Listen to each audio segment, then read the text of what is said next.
All right, welcome everyone. We're Semblance of Sanity. I'm Caleb. I'm Jacob. And we're here for March Comes In Like a Lion, Season 2, Episode 11. And last episode was so wholesome and adorable It and was lovely hilarious. and awesome It was and- wonderful, and the medicine worked. The medicine worked. The medicine and, worked. And Akari is aware that the medicine worked, and maybe just what kind of medicine it is exactly, not just the, We'll see. now the thing is, they're all see. very close, you know, and they all love each other and stuff. But things might be changing for Hina. You know, we need time. Yeah, and basil and parsley and all the rest of the good things to cure their stomach ailments and Right. get Momo to the bathroom quickly. Yep. Because she ate even half of what Hina got, which is madness. Madness. It's like boy. Casual reminder that Momo is like 3 to 5 years old and therefore has the bladder and digestive system of a little baby kid. Yeah. So it's like.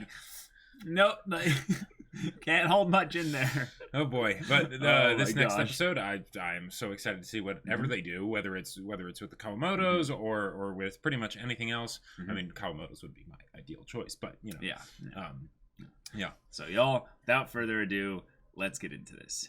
All right, everyone, we're gonna be starting the episode in 5, 4, 3, 2, 1, now.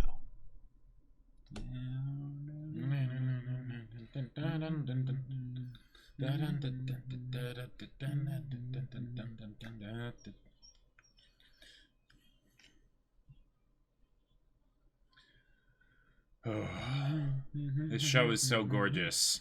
Like, Right. it's absolutely wonderful.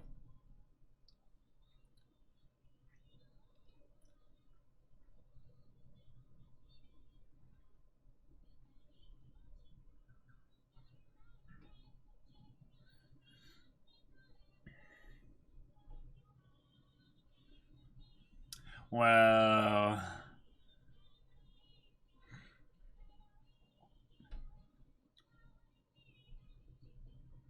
I just realized what the water represents. It's other than a tear. Well, another thing that it represents then, basically, is that remember how Shogi was something that he struggled with in order to specifically, advance and stuff like that. When he's, trying to win Shogi matches and stuff to help the Kawamotos and stuff, that's him, running on water in a way.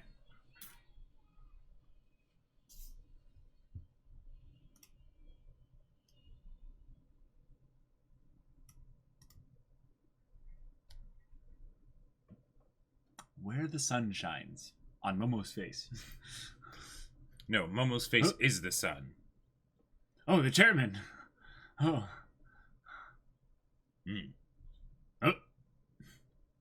Oh, right, this guy, Yanagihara. Okay. Yes.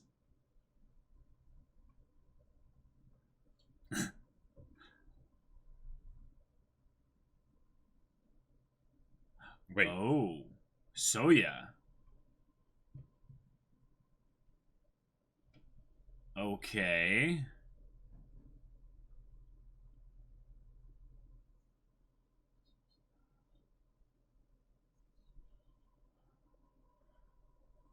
All right. They're not suggesting that Ray plays Soya, I are think they? they are. Yeah.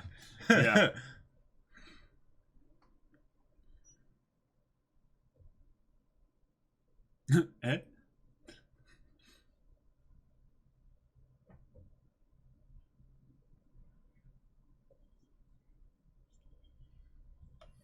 Oh my god! Huge evento! What? Okay. Just for the spectacle of it? Yeah.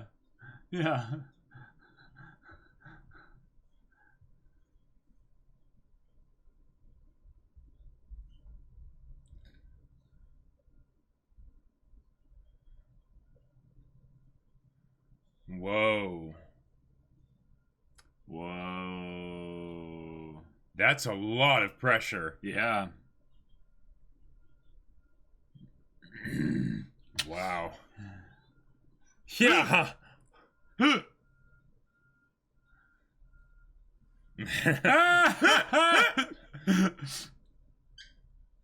I love how they're basically acknowledging each other's competition. Yeah, we had it easy, which is like such a rare thing for old people to do. They're like, it used to be harder in my day. Yeah. Whoa. Like in spirit, though. Isn't he like 30 or something? Whoa. Whoa. Oh, wow. Yeah, that is actually a mystery.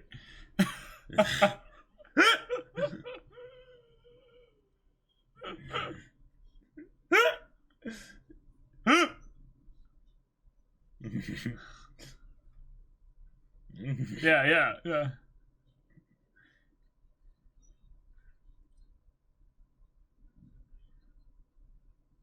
Mm.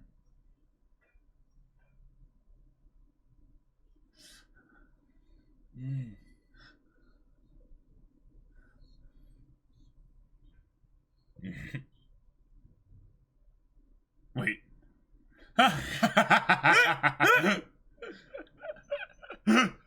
He's so frail. Yeah. Like, oh, wow.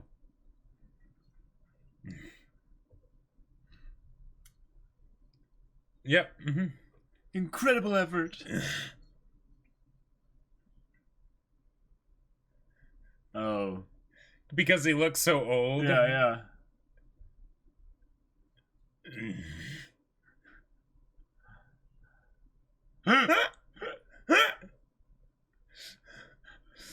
But with Ray's young face.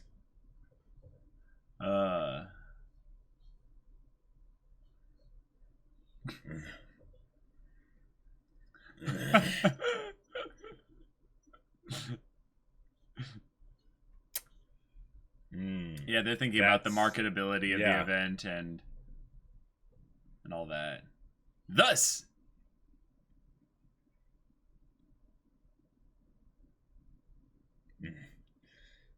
yes.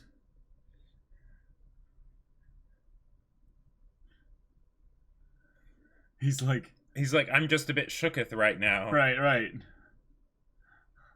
I got these little like cookie like things here, you know.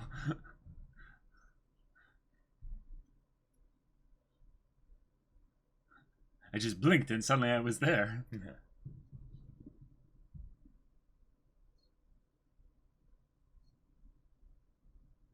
Wow. Make sure to buy plenty of glucose tablets on the way home. Right.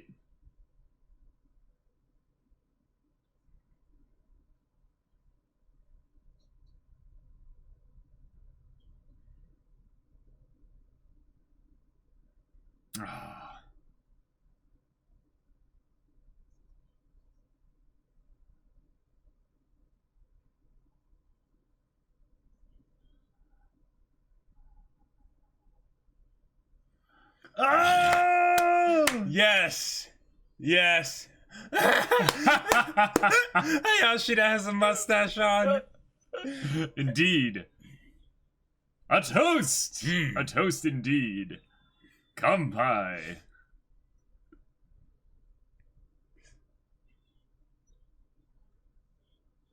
Oh no. Boy. Oh no. This is gonna be terrible.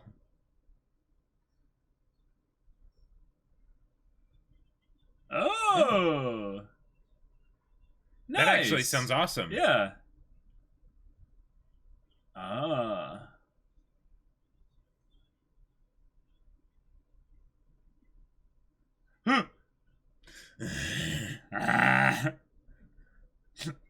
It's like it was going so great right up until the end there.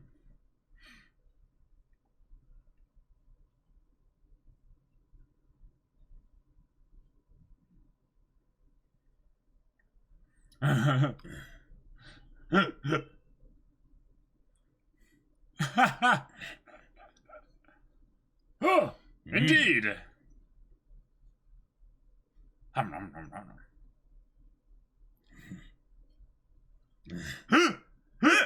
Pretty good. What do you mean pretty good? Right.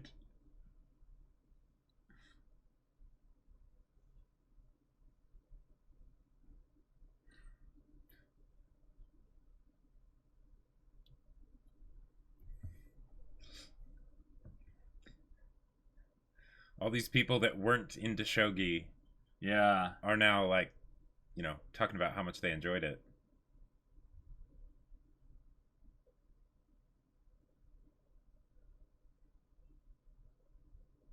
oh, oh.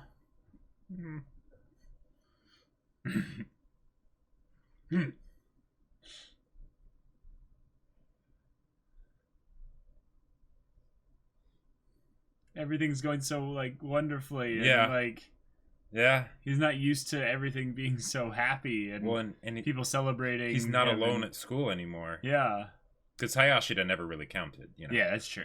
That's true. I mean, he counted to me, but yeah. Yeah. Jeez. Oh. Yeah. I'm feeling. Yeah.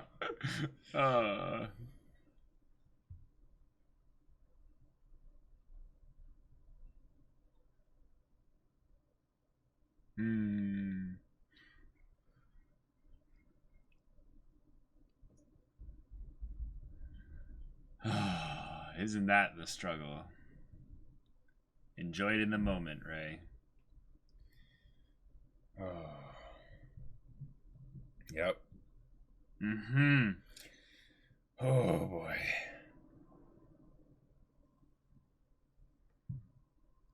Oh. Bubbles and light and rainbows and If Kyoko did show up here, though. Yeah.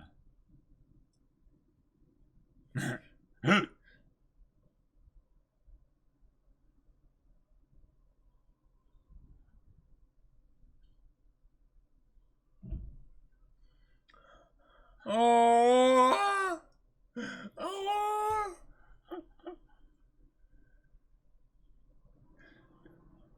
It's the exact opposite of.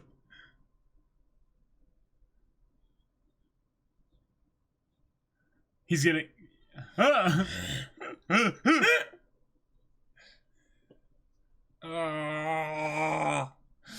Cool. That's a that gets you. Okay. I'll talk about that discussion. Okay.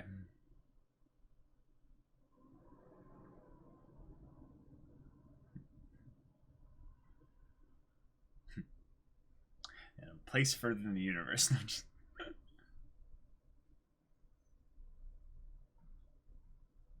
Oh, the guy they were introducing earlier. Gotcha. Yeah. The Seventh Dawn, who likes to take people up into the mountains.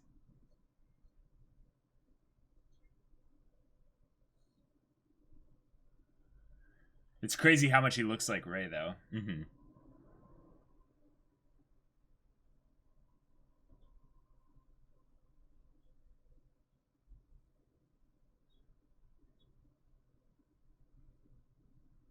Gakuto.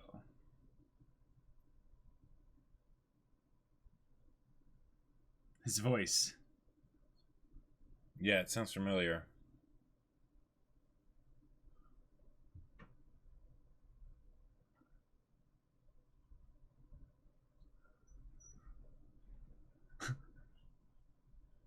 Nice fighter. It's curious though that they. Yes. I was like, when are they gonna go there? Like. I was surprised though that they decided to give him like those like perma flat like dead eyes.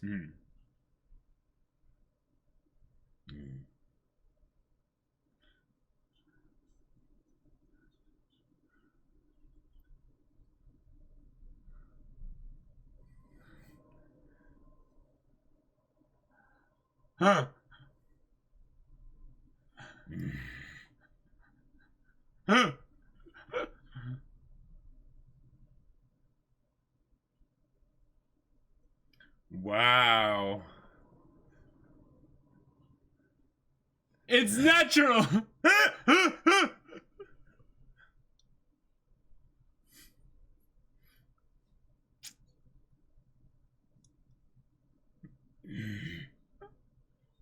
Wow.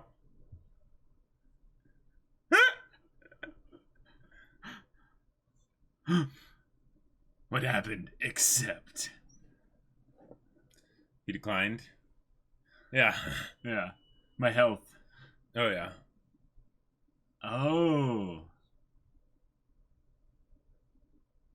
Whoa. So he's a practical mountain goat, like. But I feel like this is more of like a a reference / exaggeration. Oh yeah, yeah, for sure. Is it Hisoka? Maybe.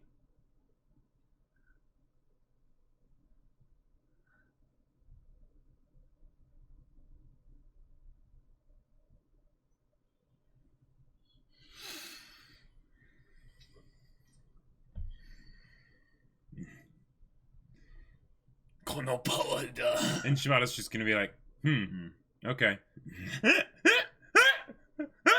Oh, he's thinking ahead.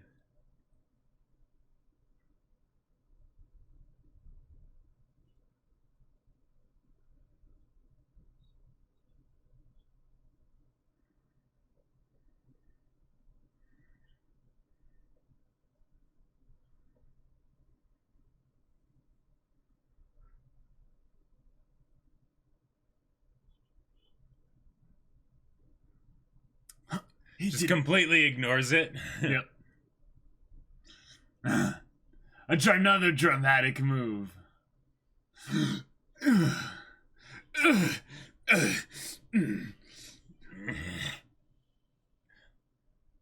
His hair's actually like, blowing. Okay, so I'll just do this then. Yeah. I love the stylistic changes between the two of them. It's so wonderful.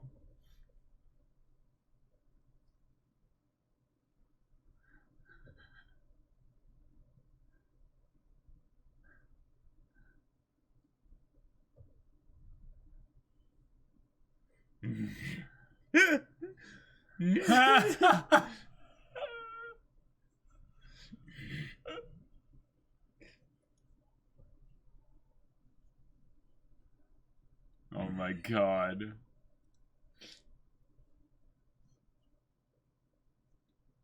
Yeah, please don't say that. Ah! We must put a stop to this. The chairman is just like, not again.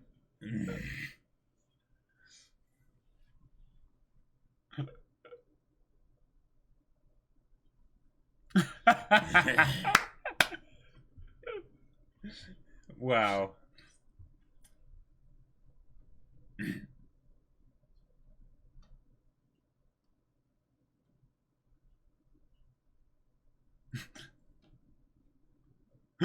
They just looked ahead, saw the rest of the next moves of the game. Game over.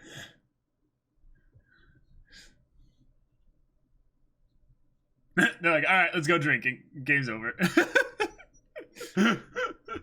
Wow.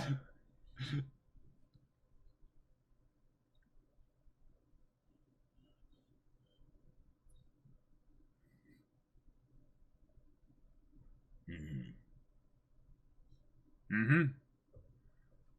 This is true. I love this guitar playing. Gojo.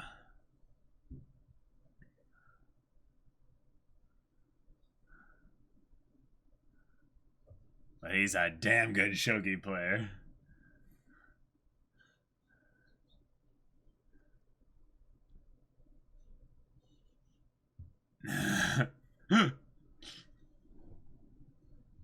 Beer time. Oh, that's Shimada. Wow. Dang. Oh my god. And he drank the beer to calm his stomach?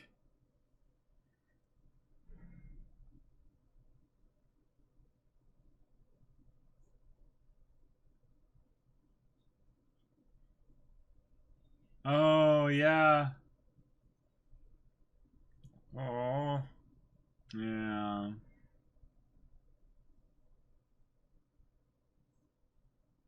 Yeah.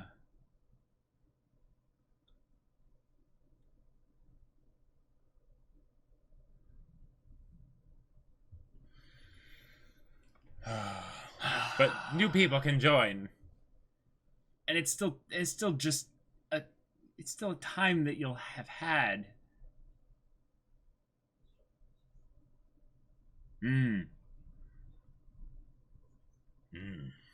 No, Gucci's mustache speaks the truth.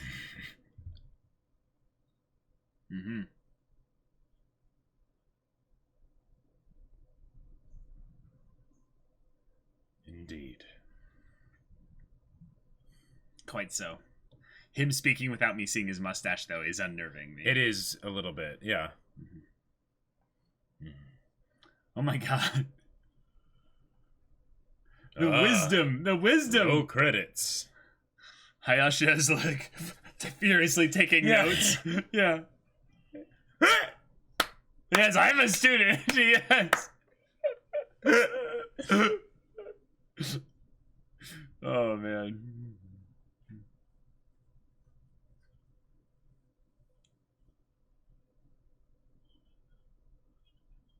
Ah! We're handing out flyers for this club. Yes. Yes. Yeah.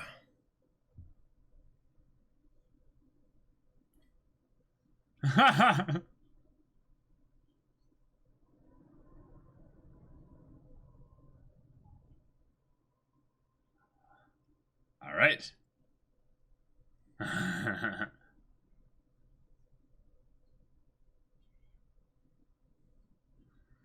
The mustache speaks. New people. He's just like processing, no way. processing. Wait. These are teachers. Yeah. They're not students. They're teachers. Ah! I love it.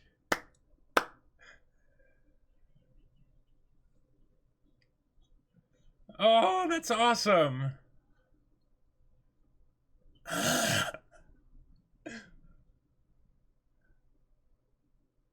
Wow.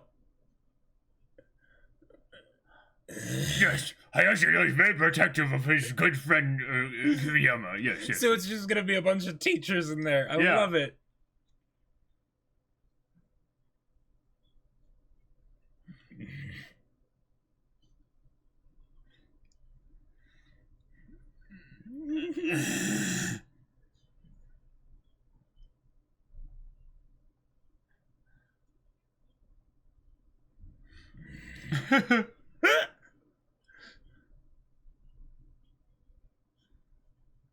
Indeed.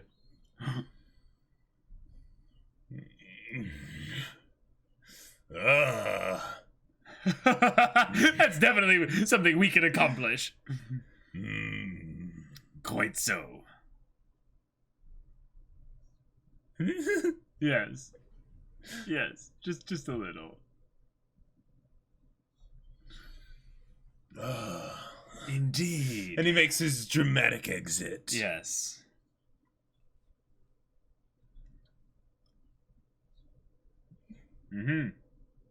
Currently looking for student members. Yeah. The average member age increased to 24 years old. Wow. Yeah. All right. I love it.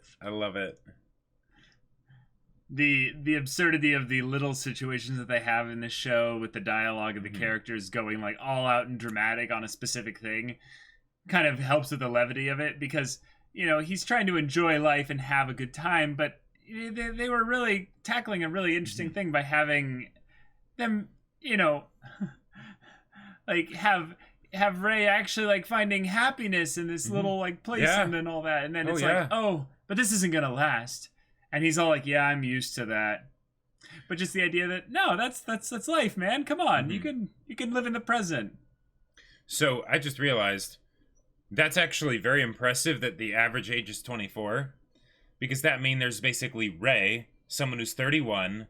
And Ray is not 31. No. There's Ray. There's someone that's 31. Okay. And then everyone else is 24, essentially.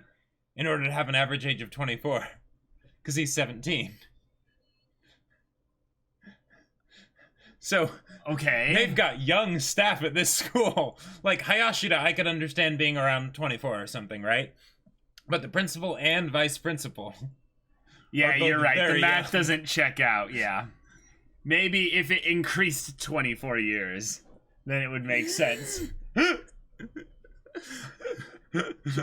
Like it increased 241, you know. Okay, right. That was a great episode. That was a good episode. Like it didn't have Kawamoto's really, but it was still fantastic. It seemed to be a good episode to contrast a lot of the episodes where we are focused on depression and what kind of experience it's like to handle depression, right? But also then when you're coming on the up out of a valley. What it's like when you start to think about, wait, what happens when I reach the crest? I'll go into another valley after this. Yep. And that's life. That's life. Right. In a lot of ways, it's all just how you react to it. It's all just how you handle it. And I love that we have these characters like, the chairman, like Yanagihara, Hayashida, Noguchi, and all these people who are kind of, I would say, the professionals in Kiriyama's life. They're not peers necessarily, who are valuing his presence, time, skills, abilities, all the things that make up what he does, but also in some ways who he is, so that they can be this positive kind of positive feedback in his environment, so that he ends up having these emotional highs, and that's really important. And the fact that even if it's something where maybe he doesn't have like friends with like the more like regular his people, peers, like his peers and stuff, and even among the peers that he does have, Noguchi is not normal, shall we say? He is amazing, but he is a bit out on the bell curve. Yeah. Like the fact that you said like the professionals basically, and Noguchi was in there. It's like, well, he's a scientist. Well, yes, clearly he's a professional. He's still in high school, but yes, a professional high school student. I love it. Scientist. And the fact that he probably went around and like found, like went to the vice principal and the principal and were like, hey, you guys probably want to be in the club, right? Like the fact that he was the one who announced them makes me think that he might have actually like gotten them. Oh, I don't think that's what it is. I think it was they put up the things. Oh, gotcha. And then they're like, oh yeah, okay, here we go. And they talked with the head of the club at the time, which was Noguchi. There you go. Yeah. So that's but the idea that Ray can still like Ray's own sort of weirdness in a way. Yes. The fact that he's a shogi professional and all that stuff, and the fact that he maybe doesn't connect with his peers as well. Yeah. That doesn't have to be a bad thing. Right. That he can connect to these other people in a completely different way, and they very much will value it. Right. Yes. Like and I'm sure, even though it might be a little bit strange, and maybe they are mostly just wanting to get taught by someone who's really good at shogi, Yeah, that's unfortunate, but it's okay. Yeah, exactly. It's a good start. Right. Yeah. The whole bit with the chairman basically giving Ray the good news, that's like okay, that's awesome. And oh boy, like we got that right? Like that Ray is going to be playing Soya, the greatest shogi player in the country. Yeah. And like also they call him the child of God. Like they consider him to be touched by the divine gods of shogi. Yep. Like he is one by which they gave him, what was it, like a 70% win rate, and it was like, which is still actually, that's like that's one of the facts that I absolutely love that they have in there, that basically there's a bunch of games that he does lose, like he's not untouchable, but on a game by game basis, he's like really good. But no, I would say any kind of strategy based game where there's some level of perfect synchronicity in terms of there's no chance to it, you should lose a lot of the games in terms of a like and those specific side of and things, those are against people really that are at the best of the best level, so playing against Ray, oh boy, this is going to be interesting. Well, right, but generally the higher the pool of players is, the less chance you have of someone being actually so spectacularly individually good that they would actually be playing against people that are generally a lot worse than them. So an example of this is that Soya has a 70% win rate when they last talked about that. Yeah. Because he plays only against his peers. He plays only against those people that are worthy of playing against him. Exactly. So they beat him 30% of the time, but then because the matches are usually like best out of 5 or best out of 3 or something for when they really matter. For when they really matter, he cleans their clock. This will be interesting to see how Ray fares against him, because oh boy, I think it's going to be more of a character development thing regardless of who wins, because Soya and Ray have some similarities. They do. Yeah, they think in a lot of the same ways. Yeah. Well, like I don't know if we've actually gotten too much internal stuff from Soya, but like what they seem to be having him project out is this detached, cold, not necessarily cold in like calculating, but cold as in like aloof. No warmth. Yeah. No, because remember how they mentioned in this episode, Ray was like, wow, this warmth, this feeling, like he mentioned he's like, it's so strange, like feeling this warmth and stuff. Okay. And I kind of see that as, that's the thing with Ray, is that he's been in a cold, stormy, lonely environment for a large portion of his life now.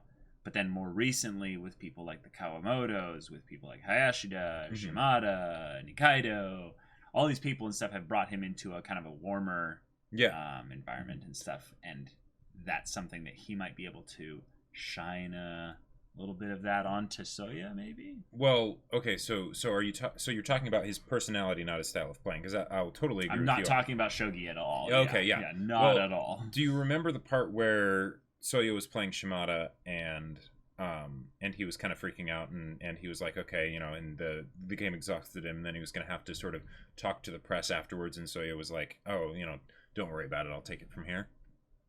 Yes. Like, I would say that's an example of Soya definitely being warm, even if it's done in a different and maybe more subdued way. Sure. I would just say it's something where I don't see anyone else around him who's like actually his friend. Yes. Like, right. We don't really see that as much. I see that as a professional courtesy. Like, I don't see that as something where he had a relationship connection with Shimada, and therefore in some ways it was a very kind thing to do, but I don't see any like extra warmth behind it, really. Okay. Yeah, I mean, I definitely get the impression that with what they're doing with his what they've done with his character design and everything like that, and how he's like behaved, that we've seen so far, is very much like a it's lonely at the top kind of a thing. Yeah. But it'll be interesting. And if we have him play against Ray, then that means that we might actually get some basically a closer, more in-depth look in the kind of person that he is. Yes. Because I think I remember them saying that basically he was staying with his grandmother or something like that. Oh, okay. That sounds right. Something like that, where basically they made an allusion to his home life, but we didn't actually get to see it. Right. And that is something that I would like to see or have brought up, more or something. Because the way Ray has thought about Soya and seen Soya, it's always been something of like he sees him going into the Shogi hall, once in a while, and it's like, oh my God, that's him, right? But they've never really talked, even at the point when they were like at the like sitting on the bench by the pond, I don't think they really spoke at all. Ray was just sort of like, oh my God, that's him, and then eventually people came and were like, oh yeah, here you are, come on, we gotta go. Yeah, if anything, that part made me feel for Soya more than any other part really in the show, because it's the guy who basically is tired of the crowds and leaves intentionally to try and get some breather time, and likes that quiet, still place, maybe because in some ways that's what he's used to. Sure. and then going out into these environments where everyone knows him based on what he does and maybe not who he is. And that might be a little bit of just, you know, my projecting out in there. No, but that makes sense. I think that's something where the fact that Ray kind of stumbled into that area as well feels like they're trying to paint them as similar in that regard. Well, and even though, like, say Soya has a different, like, hair color, you know, the designs that they do and the way they carry themselves and things is very similar, and they've made the connections literally in the story with, oh, you might be the next Soya, you know, because you became a professional so young. And the first ED, I think, of season 1, was it the first ED or the second ED? I'm not sure, but there was one where it basically just showed Soya walking through the snow with, like, a blue scarf or something. I'm sure that was Soya.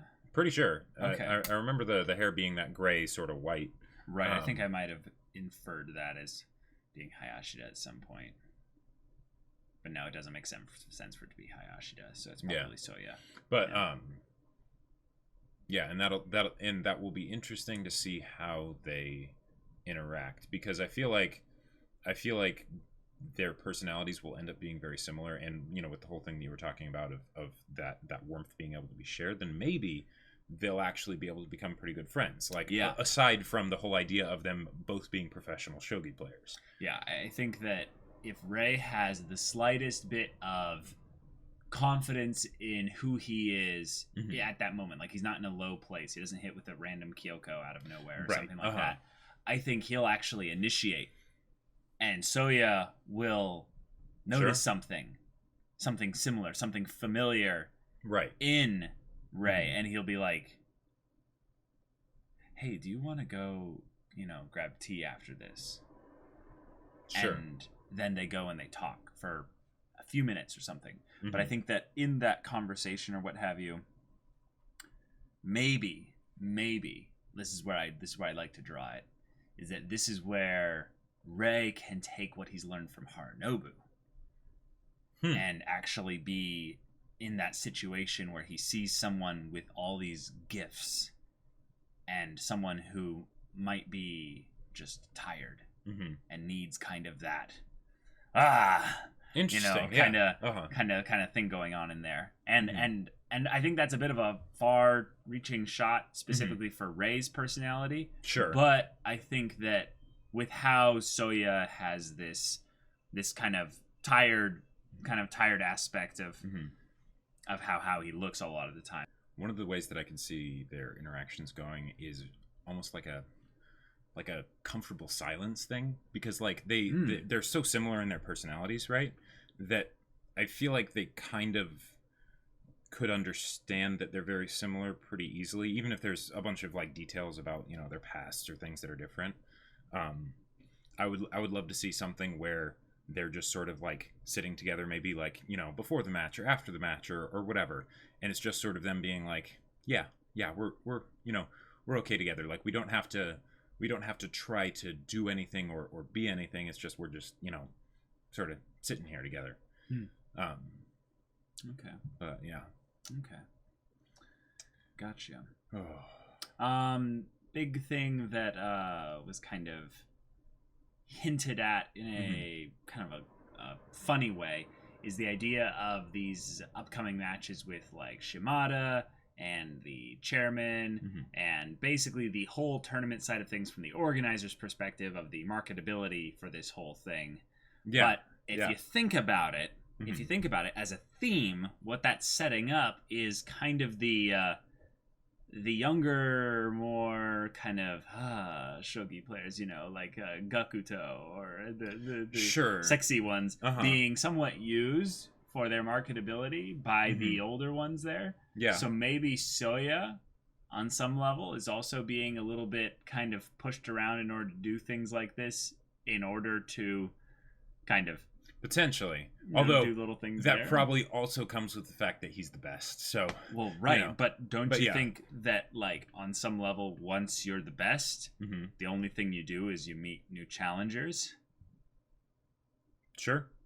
Like, why would you need to, other than practicing, why would you, like, what do you have to go after? Well, right, like, anytime you play someone, it's essentially a challenger, you know? Yep. But unless it's a game like this where it's just sort of like, this is a fun game. It's an exhibition game. Right. But it's still something where, Soya is in a way defending his title, even though it's not actually for the title. Yeah. And that's the thing. Why, like in some ways, Ray kind of felt a little bit of this pressure, I think, in that hey, we're counting on you, Kiriyama. It's like, and he's kind of like, they're counting on me. But can you imagine if you heard that 100 times, 500 times? Oh yeah. And people are like, we're always counting on you, which is code actually for don't mess up. No, or no, like something even like they don't care if he messes up. That's the thing. It's just code for you'll play this match, won't you?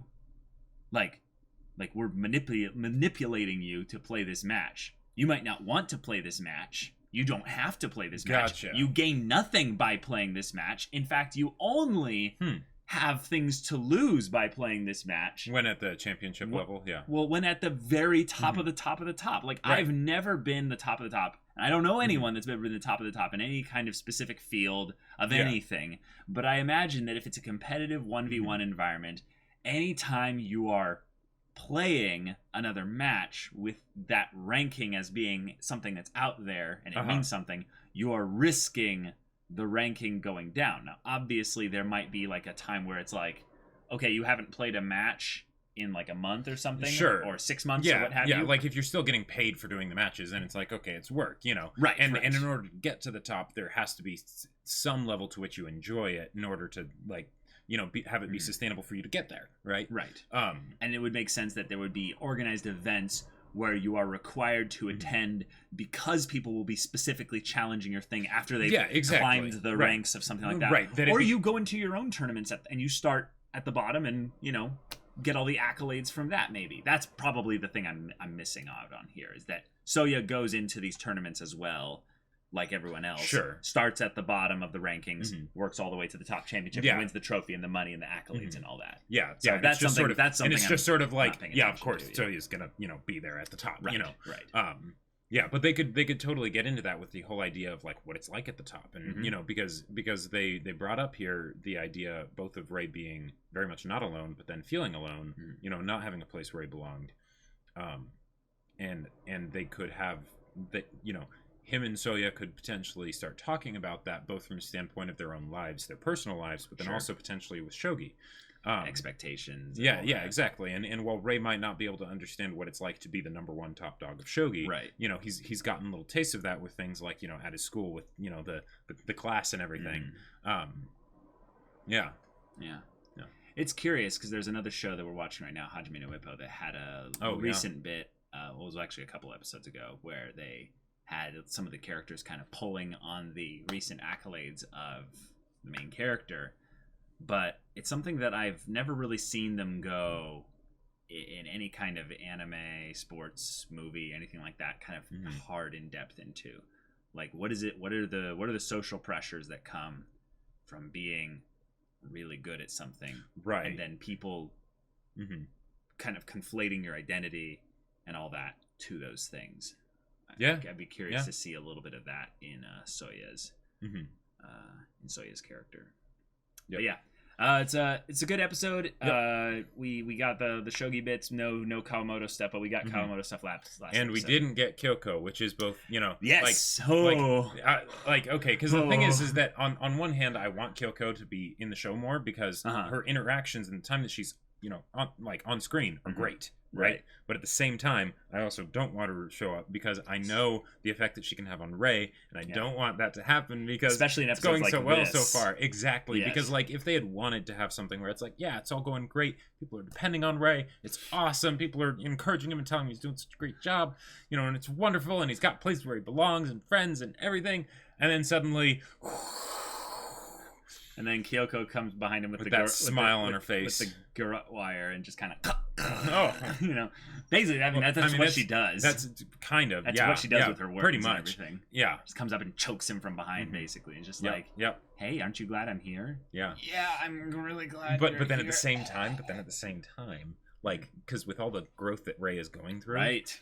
Anytime that Kyoko shows up, that is an opportunity for Ray to interact with her differently, right? Yep. And the idea that he's different now, and he's different. He's continually changing, and even she can't deny the warmth, right? She might hiss at it, she might swipe at it, and everything, Yes. But she still knows that it's there, right? Right. But yeah. So good stuff. If you want to see the next episode's reaction discussion right now, go check out the link in the description below for our Patreon. You can get an early access there, and any level support gets you access to our Discord, where you can chat with us about these stories, about anime in general, or chat with Jake about his book he's just published. Yes, Battle Lines. It's on Amazon, link in the description. Sci-fi. It's pretty great. Yeah, so if any of that interests you, we'll see you there. But until then, we're Semblance of Sanity. I'm Caleb. I'm Jacob. And we'll see you all next time.